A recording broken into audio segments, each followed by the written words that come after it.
What if I told you a truck driver cracked the code to building a crypto empire?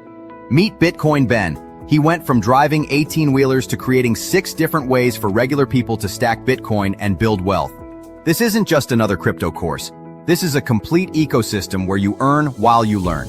First up, the confidential bulk purchase program. Get Bitcoin at wholesale prices through group buying power.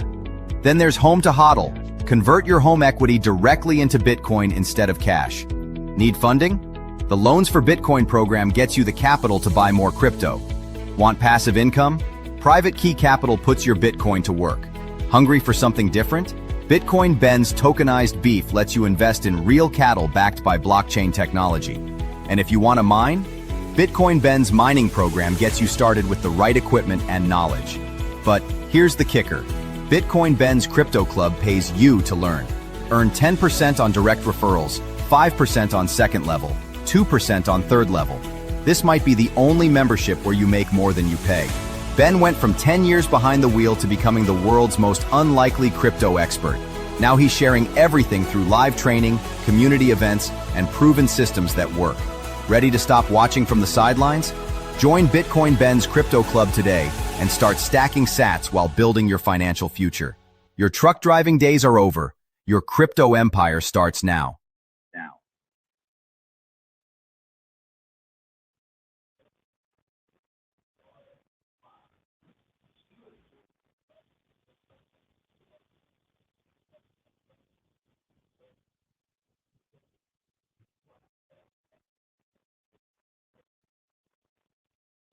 I don't know why it's not working.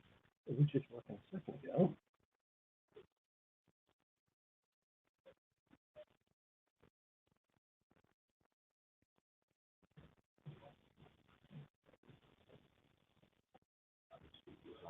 The speakers aren't on. They're not on.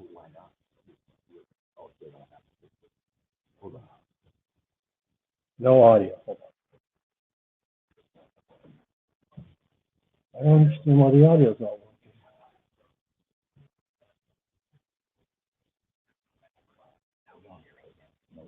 No audio. It's working right now. Yeah, it's working.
Now I'm back.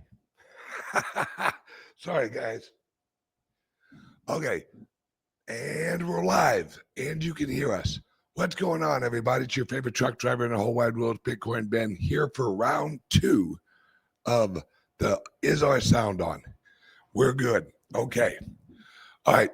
Like I said, we've reached a point right now where it is fundamental that you realize where we're at. The price is the least impressive thing you should be looking at. Now, the reason you watch this show is very simple, because my job is to look at the whole environment of the Bitcoin and the whole global environment of the Bitcoin. This is what you guys need to realize what's happening right now. Everyone's looking at the price and going, oh, we're at $96,000. Why are we going down? You have to wrap your heads around. The big boys, the big money, they don't buy on Coinbase. They do not buy on well, a few of them buy on Kraken, but what they're doing is they're accumulating on smaller exchanges so they don't affect the price. And when they do actually buy using Coinbase or Kraken or I don't know, like Binance, it's small purchases. It's a cumulative purchases. And that's, you have to realize they aren't heading out and saying, all right, we have $180 million. Let's smash, buy a bunch of Bitcoin.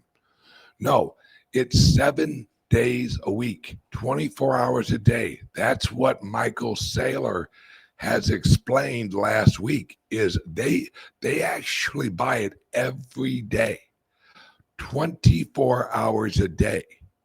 And the amount that they actually buy is linked with the volume of the buying.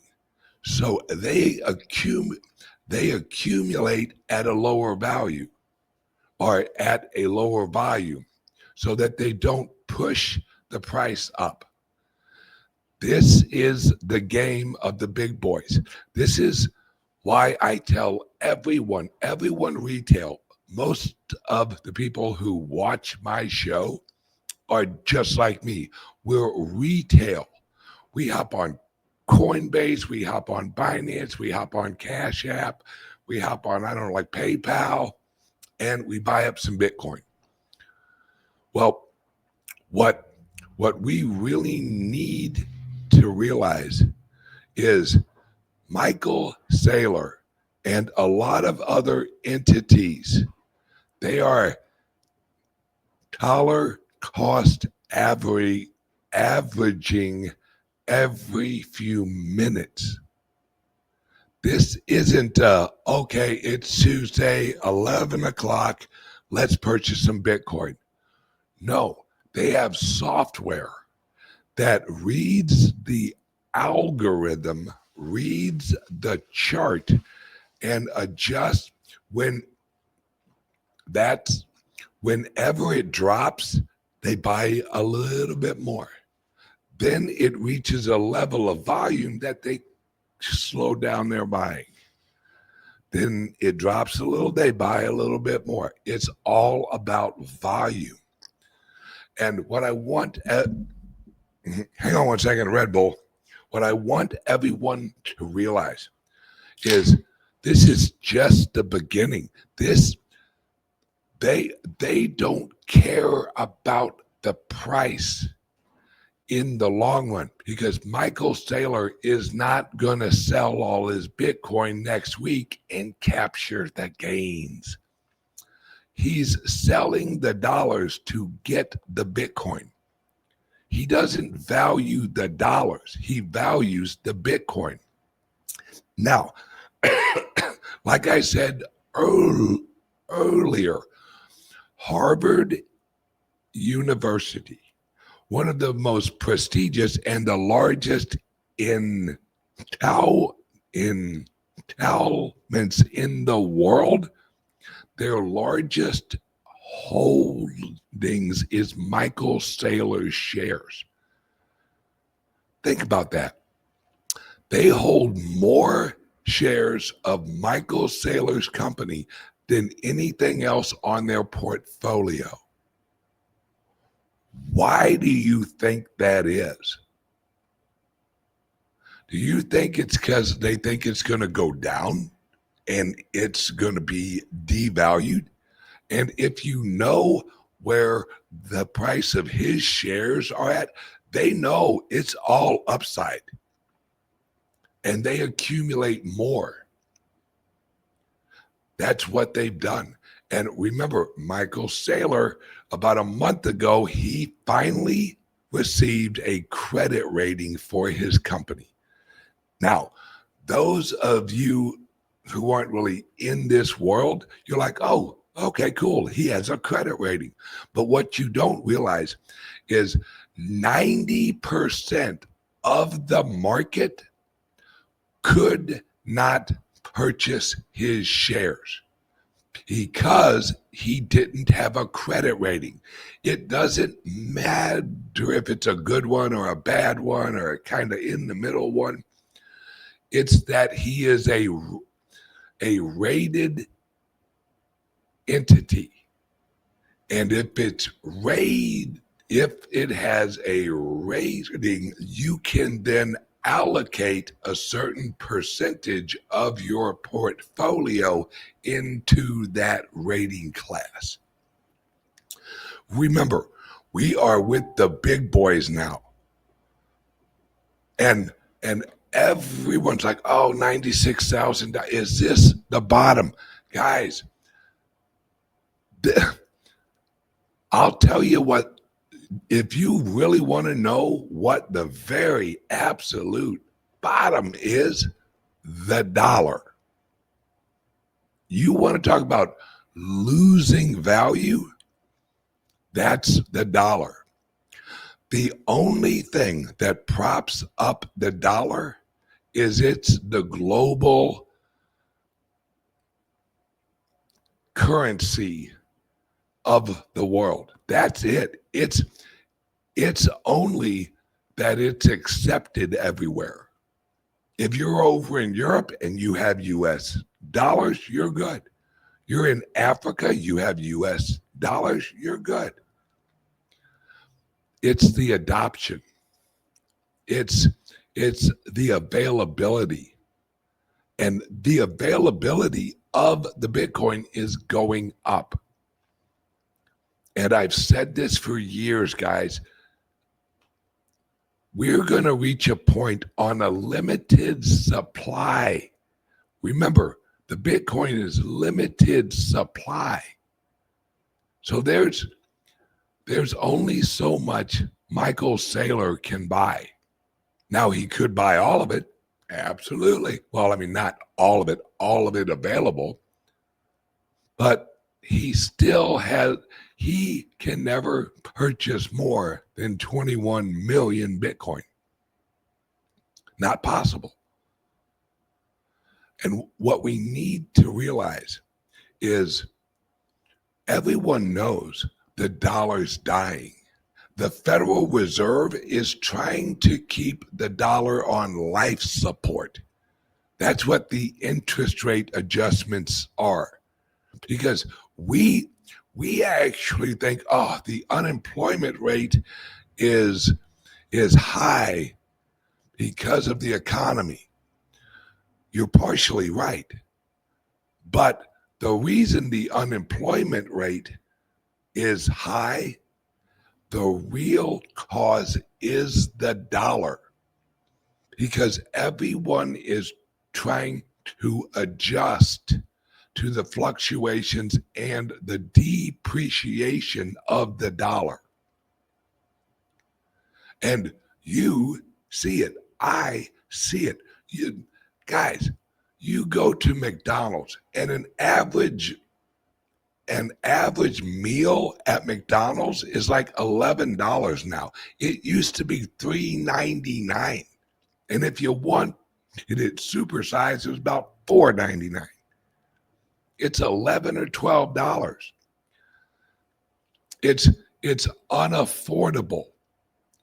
But they can't lower the price because of the dollar. The dollar losing value has eliminated their ability to lower prices. The inflation has eroded their profit margins. And as it erodes their profit margin because they accumulate money, then they go out and like, all right, we need more hamburger. Shit, it went up 6% from last month. So they got to have hamburger. So they buy more hamburger. They get more cheese. They get more fries. Then it reaches a point, which we're already at, where they're like, okay, this meat shit's getting expensive. Can we find an alternative that is a lower price, but kind of looks like meat, kind of tastes like meat?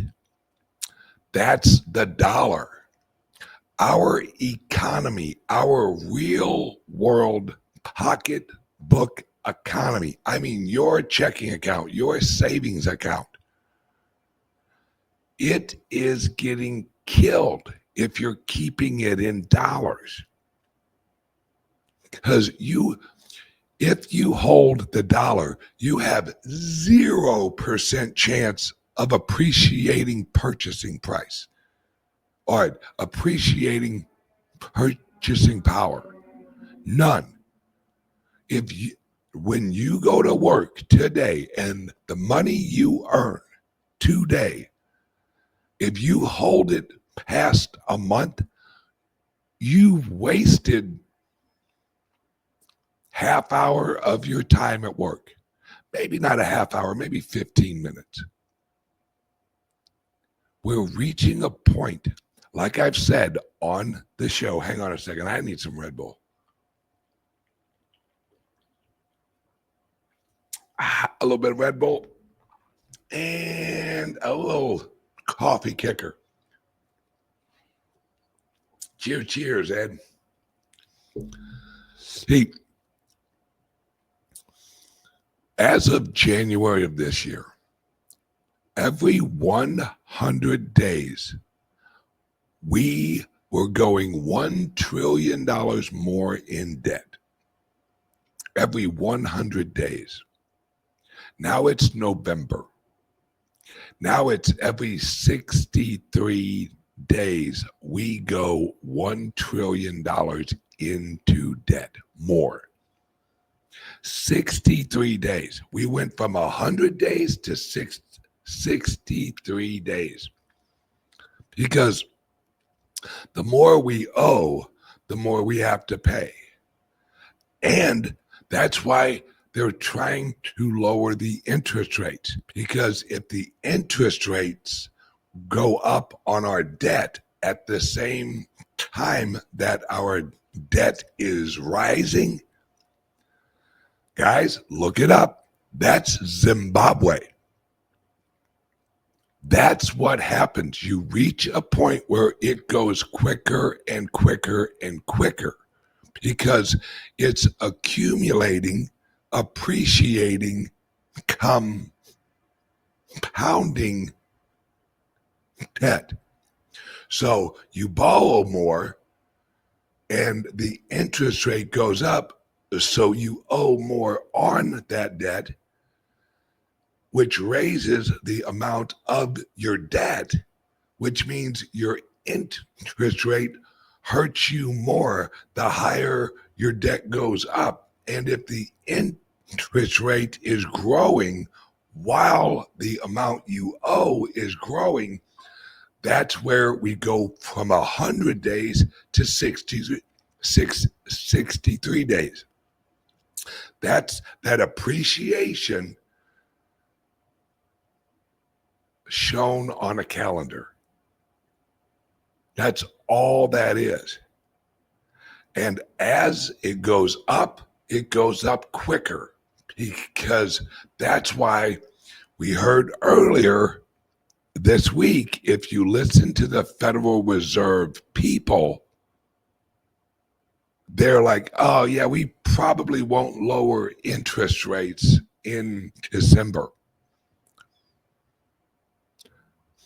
If they don't lower interest rates, and if they're signaling that they're not going to lower interest rates, that's them choosing the dollar over the people. Because if you don't lower interest rates, you get less liquidity. If you have less liquidity, you have less economic, right? You have less economic activity. And if you have less economic activity, we go into a recession. Technically, we have been in a recession for 2 years. And that recession is actually being driven by our interest rates and our debt. Remember, we went from 0% interest rates very quickly up to about 7%. Well, 4.8 or something like that on the federal rate. That is critical. That is so critical that you realize how quickly they did that. The reason they moved so quickly was that the dollar was actually being devalued, that we saw as inflation. So prices went up. So they had to raise the interest rate because a lot of that currency was going into eggs and bacon and all of what we use on a daily basis. Now, that said, they're juggling right now, keeping the dollar alive and keeping prices low on what we live on every day.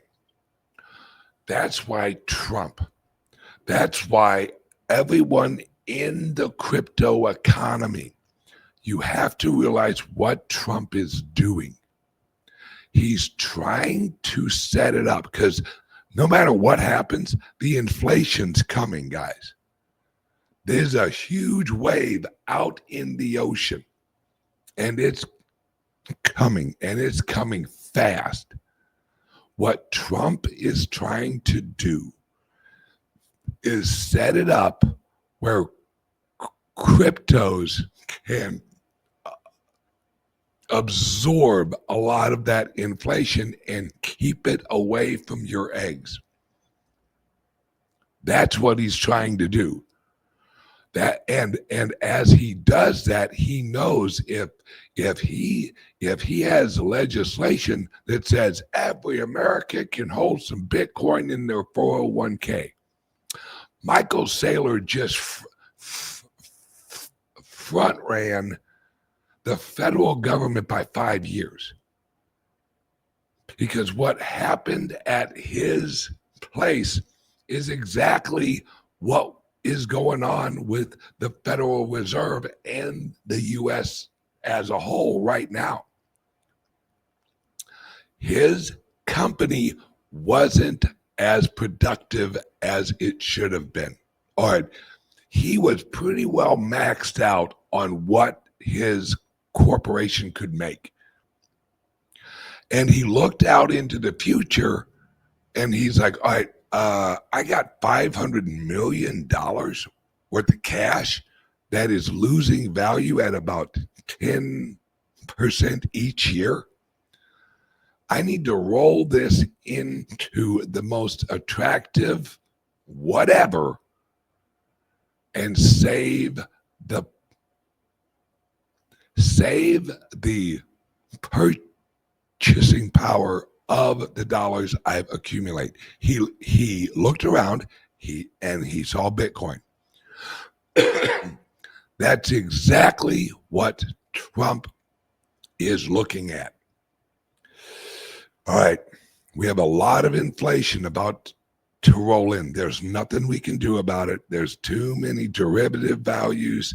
There's too many leveraged everything that we are going to have to print a shit ton of money.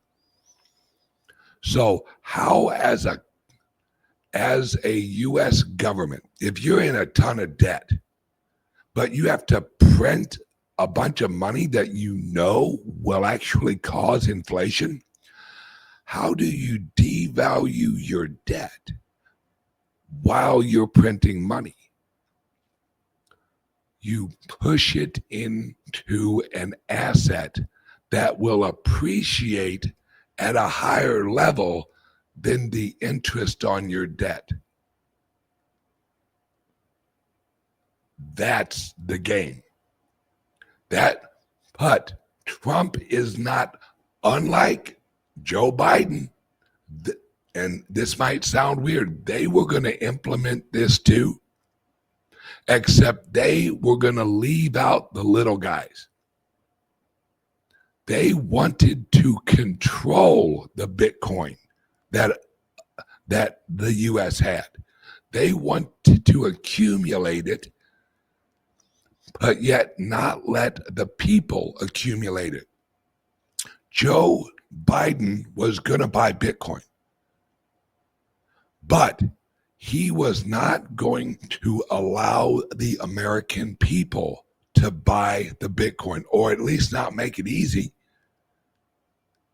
because his view is exactly what they did in 1933. Everyone, turn in your gold, turn in your gold, turn in your gold. Well, what is kind of that same thing? No one can buy Bitcoin.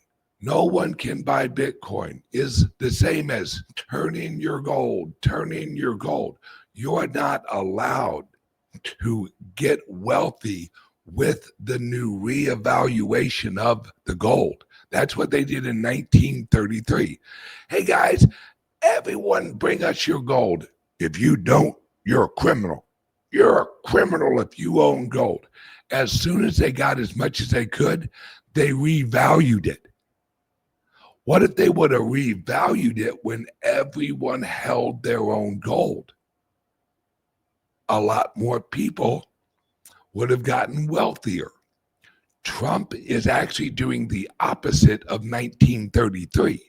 He's going around and he's saying, hold on to your Bitcoin, get more Bitcoin, invest in Bitcoin, and then he'll revalue it. That's what the left doesn't like. They're not anti-Bitcoin. A ton of lefties own Bitcoin. Trust me on that. They just didn't want to lose the power of the leverage of labor. See, as much as the left says, oh, this we're for the people. We're for the people. Motherfuckers, if you loved the people, you wouldn't say, we're going to open up a grocery store for you. What they would say is, we're going to give you more economic power. We are going to share the wealth, not by taxing the rich, but teaching you how to become wealthy, how to accumulate value, how to offer value. they want you looking to them for the power. Because when someone says, we're going to open a grocery store for you, that's them saying, we know you can't make it on your own.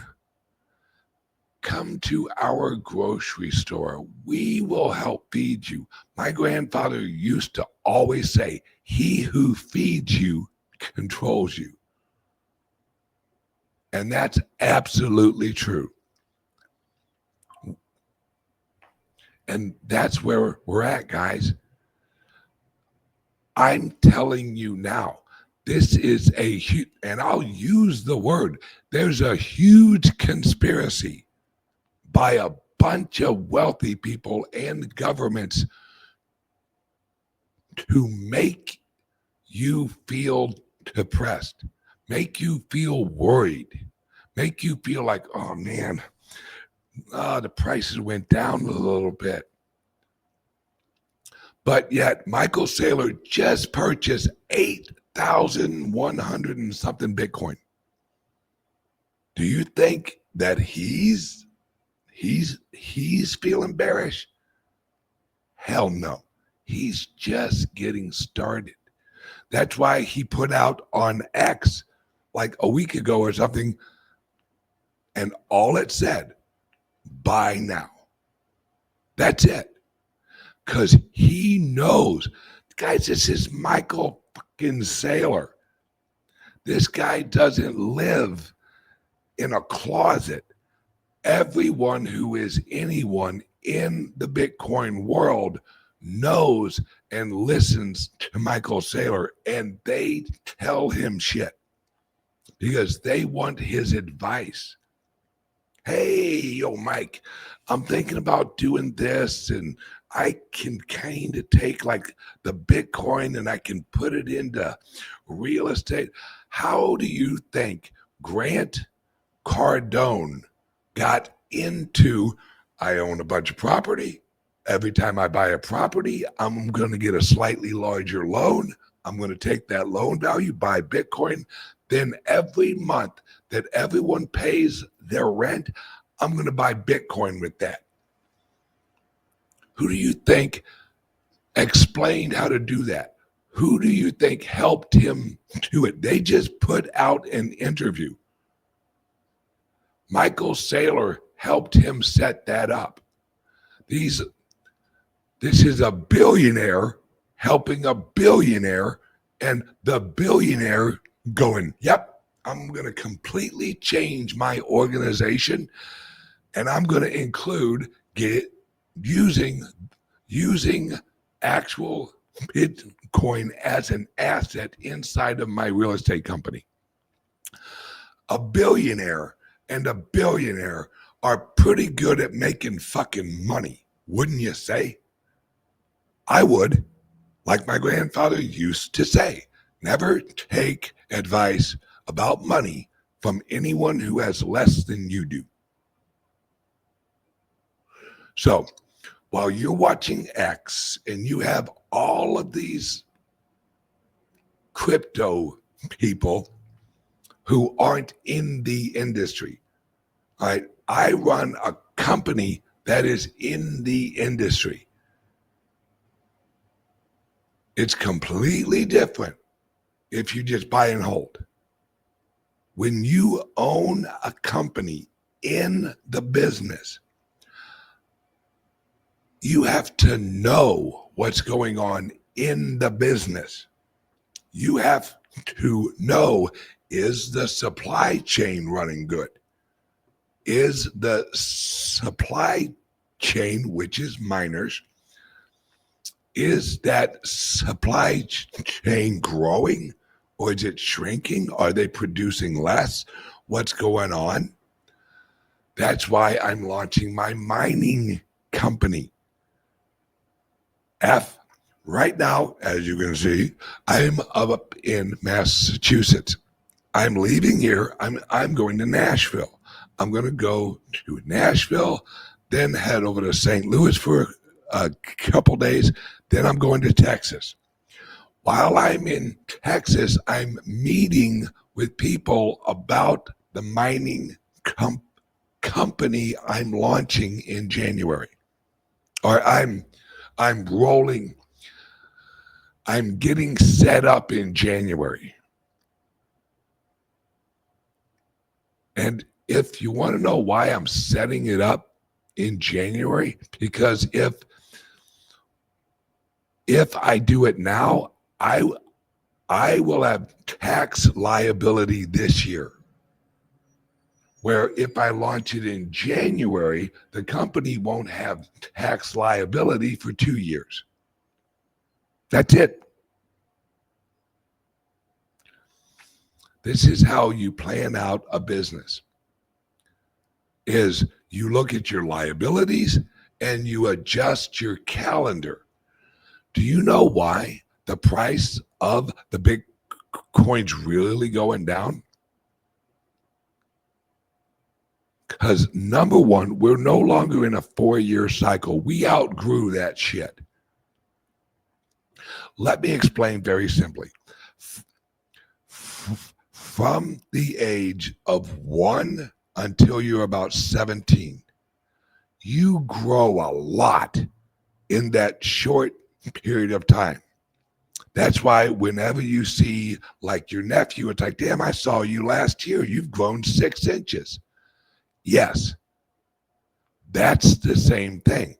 But at a certain age, you quit growing at such a rapid rate. Because that's how life is. That's how the world works. And now we're in a place where the big boys are playing, and the Bitcoin is at such a size now. It's exactly like a football player, right? If you're a little, let's say you're a quarterback, you probably eat about 2,500 calories each day. That's the energy you have to ingest into yourself so that you have energy and you don't really lose weight, but you don't gain weight. That's your healthy playing weight. Now, you actually take a lineman who's 300 and whatever pounds. That guy eats 14,000 calories a day. Why? Because he's bigger, which means he requires ingesting more energy. What you should look at with the price of the Bitcoin is that, holy shit, we are still at $96,000. That's what you should look at. Guys, think about it. This year alone, since January until now, more in dollar value worth of actual friggin' Bitcoin was sold this year. $800 billion was sold this year. That's the largest dollar value ever in the history of Bitcoin.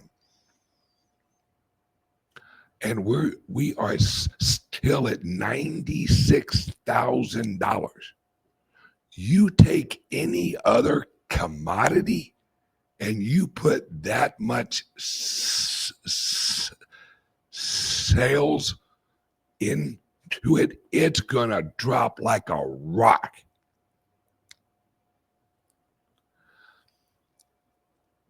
There's a lot more people that are buying right now than anyone realizes, because they play the volume game. Lower volume, you buy more. That drops the price, you buy more. Then when volume comes up, you wait. And the price will go up a little bit. Then you wait for the volume to drop. You buy more. Price drops a little bit. You buy more. Looks like people are buying again. All right, back off. All right, volume's back down. You buy a little bit more. You buy a little. That's how the big boys do it. And it's all through software. That's it. While you and I are sitting there watching going, no, wow, $96,000. It's really dropped. The rich people are like, hell yeah. Because they know how the game works. The average retail person doesn't. They just look at the overall price and go, it's going down. People must be selling a lot. People are buying a lot. And they're using different volumes to manipulate the price. When you want to actually buy a lot over, say, a week, you don't buy it all at once. You nibble at the price and you look at the volume. And if volume is dropping, you nibble a little bit more because that volume is dropping, which means if you buy a little bit more, it will push the price a little bit lower. I know that sounds weird. So they're buying more, but the price is going down. Yes, because they are at what you have exchange prices, right? This software looks at the lowest price on whatever exchange, and they are looking for an exchange with low volume. And the software will go over there and go, all right, I'm going to buy a little bit from Kraken. This volume looks good. Oh, wait. The volume's going up. Oh, all right. Let's go over here. All right, I'm going to buy here. I'm going to buy here. I'm going to buy. They do what you do not have time to do. They are accumulating on every little exchange that has any Bitcoin on it. Because those exchanges have a completely different weight than something like Coinbase. And when I say weight, what I mean is, all right, right now, if we look at the price of the Bitcoin, it's at whatever, like $96,000. Well, what actually gives us that price? Is it exactly 96,145 and blah, blah, blah, blah, blah, blah, blah, whatever? Everywhere? No, that's an average price over all of the exchanges that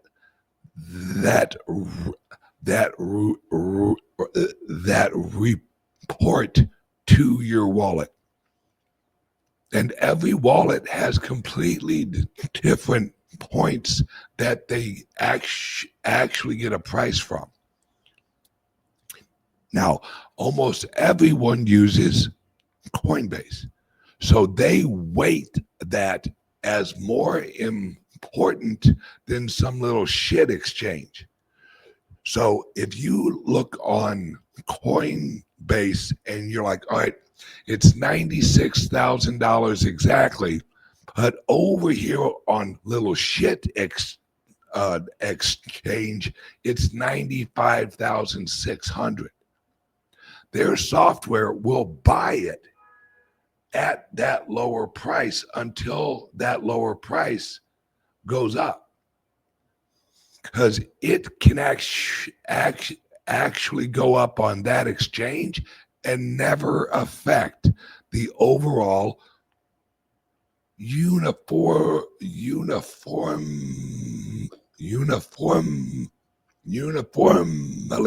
agreed on price. So that price on that little exchange will actually go up, but the overall general price won't, because that exchange doesn't have the same weight or oomph or influence on the price. Where if everyone hops on fucking Coinbase Coinbase and they're buying on Coinbase, the price will shoot up because that has more weight, because it has a larger user base. This is a game, guys. This is a game that the wealthy play.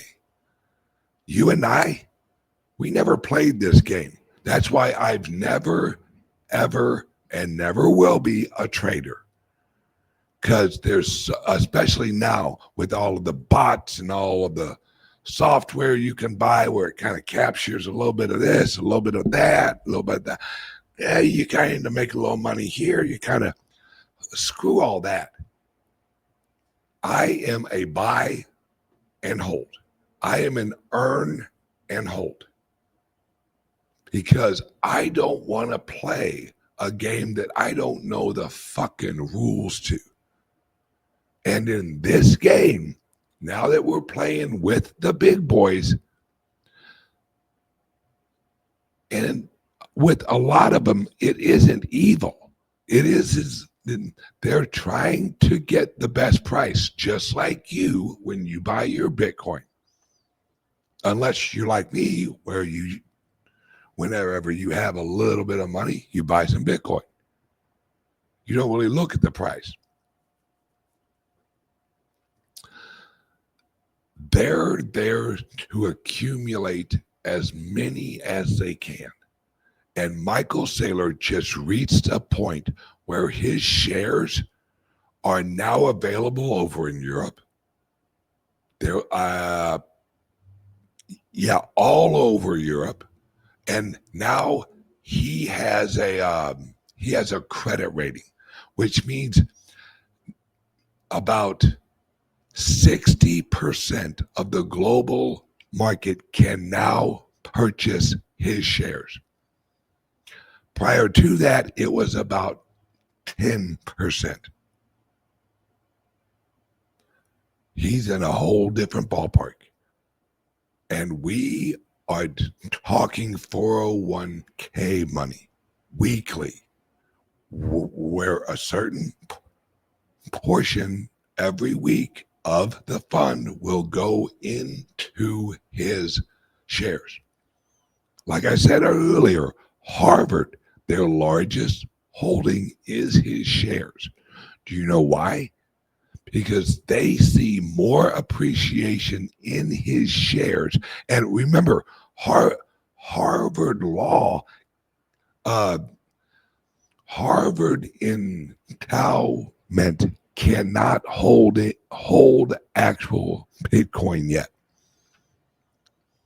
Once we get the Clarity Act worked out, they will. And they'll hold it just like Texas A&M holds a bunch of gold. Guys, don't let the price fool you.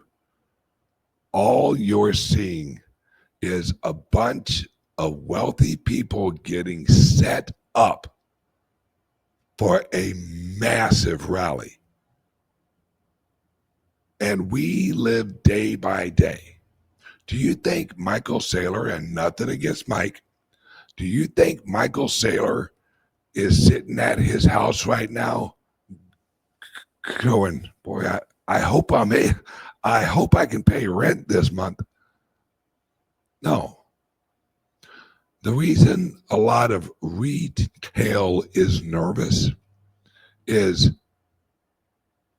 they're closer to the cliff than Michael Saylor. Michael Saylor ain't nowhere near a cliff. He can't even see the fucking cliff. Average Joes and average chains, they live on the cliff, especially in this economy. So you have people who own hopefully a lot, or at least relatively some Bitcoin, and the global and U.S. economy is so bad that living on the edge, it isn't your actions that are going to actually push you off the edge of the cliff. It's the government and the economy that's going to push you off the cliff. And all you all are actually doing is just trying to get a little bit further away from the cliff. While you have inflation pushing you closer to the cliff. You have inflation rising, but your pay's not rising. So every time inflation rises, you get a little bit closer to the cliff. And then you get a second job. And you're like, okay, all right, if I work at Uber at night, then I can get some money and that'll get me a little bit further away from the cliff. And then inflation continues, where you reach a point where your regular job and your job working over at Uber, all of a sudden you're right by the cliff again. And you're like, what the fuck? I got two jobs. How the hell am I right by this fucking cliff again? Because the dollar is pushing you towards the cliff. Because when it actually goes off the cliff, it takes all of us with it. And that's what that's what a lot of people, including me, I'm trying to save you from the cliff. Because whenever you purchase whenever you go out and you buy up more and more Bitcoin, the cliff gets a little bit longer because it's accumulating assets. And this is what I want you to really recognize. I want you to look at what you hold in the Bitcoin. That's an emergency fund that you don't have to sell. You have an asset that now that we're growing, you can now actually borrow against your Bitcoin. Let me explain. If you own a home and whatever happens, you got this big health emergency or your car breaks down or whatever, you can actually get a short, small loan against the equity in your home if you have equity. The Bitcoin's different. It is all equity. As soon as you own it, it's 100% equity, unlike your house. Let that sink in. As soon as you own the Bitcoin, you have 100% equity in that Bitcoin. And if you run into an emergency or something, you can get a little loan against your Bitcoin without having to sell it. And it's equity rich, unlike your house, which the only reason you have equity in your house is either you have paid off for 20 or 30 years and now you've reached a point where you have equity, or prices in your area has risen so high that now you have what is actually called perceived equity. You haven't realized it. It isn't in your wallet, but it's out there in the ether. Unlike the Bitcoin. It's not out there in the ether. It's in your wallet, and it's 100% capital. It's 100% equity. And if the price of your friggin' Bitcoin goes up, your property taxes don't go up with it. You have a house, they revalue your house. Oh, you used to pay $3,000 in taxes, now you're paying $5,000.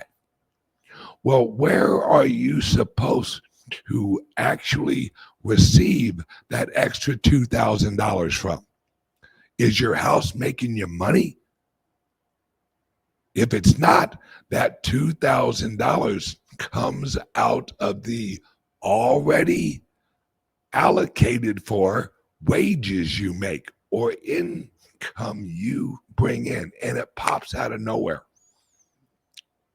It's them assessing your taxes on an assumed value out in the fucking ether.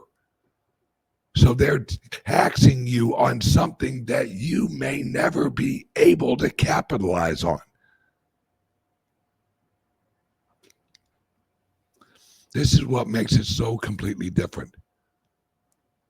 Because this is your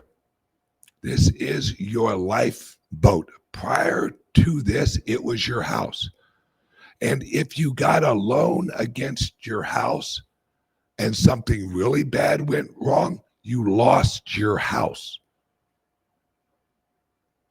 Now, I hope this never happens, but if you have like $8,000 worth of Bitcoin and an emergency happens and you're like, shit, damn it, I got to pay this. I got to get the car fixed. I don't want to sell my bit. I'll get a loan against it. I'll get a loan against my Bitcoin. And then a larger emergency happens and you can't make that loan payment. Number one, it doesn't go against your credit. They just cash out your actual Bitcoin and they pay the loan. So yes, you may have lost a little bit of your Bitcoin, but you didn't lose your fucking house. You still got a roof under your head. You have your head under a roof. You know what I mean. That's what this is evolving into, is an asset that is 100% equity. We've never had anything like that. Ever. And what makes it so revolutionary is you have 100% equity in a market that you can sell $100,000 worth of Bitcoin in all of about 40 seconds. Try to sell $100,000 of your home equity, which means get a home equity loan for $100,000. I guarantee it ain't going to take you 40 seconds. It's going to take you maybe 3 weeks, maybe a month. That's the difference between liquid capital and non-liquid capital. It's how quick you can sell it if you need to, or how quick can you get a loan against it. It's like that. Everyone eventually is going to own the Bitcoin. This is not me hoping and praying. This is not me, oh geez, I hope everyone buys Bitcoin. They will buy it out of necessity because we are entering into a deflationary period. We have AI, we have robotics. Housing prices are going to drop in the future, not because of any other reason except ease and affordability of replacement. Unless you have a house like Ed's. Ed's is an old, beautiful fucking Victorian house. It's gonna be a while before a robot can really rebuild his house cheaper. But regular housing is gonna get cheap because they have machines rolling out. They exist right now that will print up a house in 7 days. That's 7 days, folks.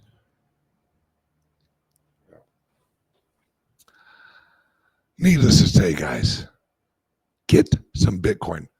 Look under here. We have our telephone number right under here. I think it's 941 413 8080. Thank you, Ed. You're like, ooh. All right, give us a call or send us a text and say, Ben, how can I get more Bitcoin? That's it. We have tons of options to get you more Bitcoin. We can actually do a home equity loan, that imaginary ether, equity, and we can actually turn that equity into Bitcoin, where once that's realizing the equity value into an appreciating asset. That's the smartest. That's why Michael Saylor keeps saying people should get home loans and buy Bitcoin, because he knows what I know, what you all hopefully know, is this is only getting bigger, guys. When Harvard owns the largest amount of shares in their portfolio, it's a Bitcoin company. Let you know. Get some more Bitcoin. Give us a call. Telephone number is right under here. 941, one more time, Eddie. 413-8080. 941-413-8080. There we go. Love you guys. Everyone have a great day. And it's a little chilly up in Massachusetts. Hope it's warmer where you are. Love you guys. I'll see you in Nashville later on this week. Bye-bye.